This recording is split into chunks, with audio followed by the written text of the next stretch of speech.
It always begins long before you notice it. A quiet tension inside you, a soft pressure beneath your ribs, a whisper that never quite becomes a thought. You feel it during the late nights when everything is silent. You feel it in the middle of conversations when your smile doesn't feel real. You feel it in the mornings when you wake up and something inside you hesitates before entering another day that looks too much like yesterday. It's not fear. It's not depression. It's not confusion. It's a warning, a gentle, persistent signal from the deepest part of you. For years you brushed it aside. You told yourself you were tired, stressed, distracted. You blamed responsibilities, routines, and the world around you. You convinced yourself that everyone feels this way, that emptiness is normal, that restlessness is just part of being human. But beneath those excuses, something in you has been calling out quietly, patiently, consistently. This is the moment you finally begin to hear it. It arrives like a subtle shift, nothing dramatic, nothing explosive, a tiny change in perception, a sudden awareness that something in your life isn't aligned with who you truly are. You feel it like a faint crack running through the surface of your identity. Not enough to break you, but enough to reveal that something underneath has been trying to get out. You start to notice things you once ignored. The heaviness in your chest when you pretend to be fine, the numbness that settles in when you force yourself to fit in, the longing that appears when you see someone living with authenticity. A quiet voice inside you begins to ask questions.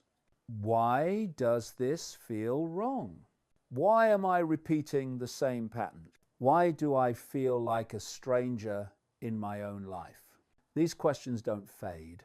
They sharpen, and with every passing day, the tension grows not to hurt you, but to wake you, because deep down, you know you've been living too small, too silent, too disconnected from yourself.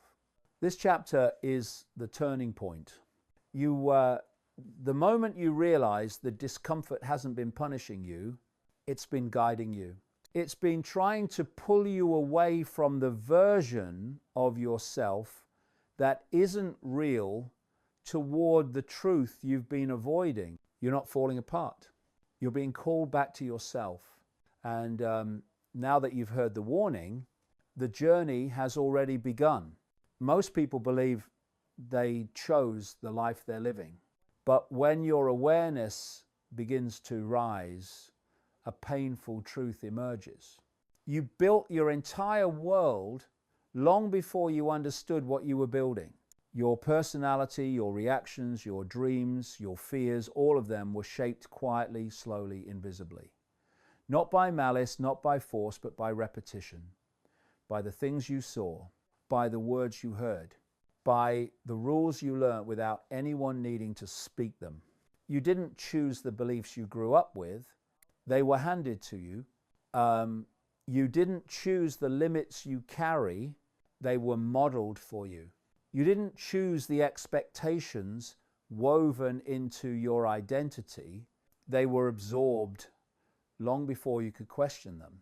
And as you grew older, these inherited pieces fused together into something you began calling me. But the truth is, unsettling, the you've been defending is a version you never consciously created. Every time you learned to stay quiet instead of speaking up, every time you smiled when you were hurting, every time you did what you were supposed to do instead of what you felt, the identity you built became tighter, smaller, safer, but less you. And now you feel the weight of it. You look at your life and suddenly realize how many choices were made unconsciously. The people you surrounded yourself with, the opportunities you turned away from, the patterns you kept repeating, the dreams you abandoned because someone once told you they were unrealistic. Your entire world has been shaped by the version of yourself that learned to survive, not the version that was meant to thrive. This realization shakes you. It creates a strange mix of grief and hope. Grief, because you begin to see how much of your life was lived from habit instead of intention. Hope, because now for the first time, you are actually aware of it. Awareness breaks the spell. You begin to see the invisible scripts you've been following. You begin to question what you once accepted without thought. You begin to sense a deeper self beneath the layers, a self that never agreed to any of this. This is the chapter where the blindfold slips, where you stop living automatically and start seeing consciously, where you realize that the life you built without meaning to can be dismantled and rebuilt with intention. And once this truth settles inside you, there is no pretending you don't know it. The awakening has already begun. There is a force inside you that has been shaping your life without your permission. It doesn't live in the world around you, it lives inside your mind. Not a supernatural force, not an external entity, but a deeply human one, your conditioning. It is the quiet architect of your reactions, your fears, your habits, and the limits you've accepted without question. This inner force writes your story long before you become aware that you're living one. It whispers every time you hesitate, "Don't try that, you'll fail." It echoes every time you dream, "Be realistic. People like you don't do that." It tightens its grip every time you step out of line. "Go back, this isn't safe." For years, you believed these whispers were your voice. You assumed the fear was yours. You assumed the doubt was yours. You assumed the smallness was yours. But then something happens, a shift, a crack, an awakening, and you finally begin to hear it clearly. The force inside you doesn't speak with truth. It speaks with memory. It speaks with the voice of every harsh moment you lived through, every judgment you internalized, every time someone made you feel less than enough. It repeats the warnings of your past, not the possibilities of your future. This force isn't trying to harm you. Its only job is to protect you from pain. It keeps you away from risk, from vulnerability, from the unknown, even if doing so means keeping you away from your potential. It is a guardian, but a frightened one. And frightened guardians build very small kingdoms. As your awareness rises, you begin to see its patterns, how it panics when you move toward growth, how it distracts you when you're close to change, how it convinces you to stop right before life gets better. Every time you are about to outgrow your old self, this inner force pulled you back, not out of cruelty, but out of habit. But now the truth is exposed. You see the mechanism. You see the illusion. You see the voice for what it really is. A leftover script from a version of you that no longer exists. And once you recognize this force, its power begins to fade. Not because it disappears, but because you finally understand something profound. You are not the voice. You are the one who hears it. This is the moment the pen returns to your hand. The moment you stop being written and start writing. Awakening never announces itself. It arrives quietly, slipping into your life through cracks you didn't even know existed. 1 minute, everything feels familiar. The next, something inside you shifts, not violently, not dramatically, but unmistakably. It's as if you suddenly step half a centimeter outside your normal perception, and nothing looks the same anymore. You may be washing dishes. You may be sitting in traffic. You may be staring at your phone, lost in routine, but then it hits you a strange, almost eerie clarity. Time slows, your thoughts soften, your emotions settle into silence. And in that silence, you feel something unsettling. You're watching your life instead of living it. You see yourself going through the same motions, reacting the same way, repeating the same patterns you promised you'd outgrow. You notice how automatic everything feels. Your smile, your routines, your responses. The people around you seem to speak on autopilot. Their actions, their expressions, even their dreams feel predictable, repetitive, almost scripted. It's in this moment that reality begins to blur, not because you're losing touch with the world, but because you're finally seeing it without filters. You see the habits you once called personality. You see the limits you once believed were common sense. You see the exhaustion you once labeled normal. You see the life you built without noticing you were building it. And beneath all of this, you feel something rising, a deeper awareness, ancient and calm, as if it has been waiting patiently for this exact moment. This awareness doesn't speak in words. It speaks in truth. It shows you every place where you've betrayed yourself, every moment you stayed silent when you should have spoken, every dream you hid because it felt too big, every time you shrank to fit a life that wasn't meant for you. It's overwhelming, but it's also liberating.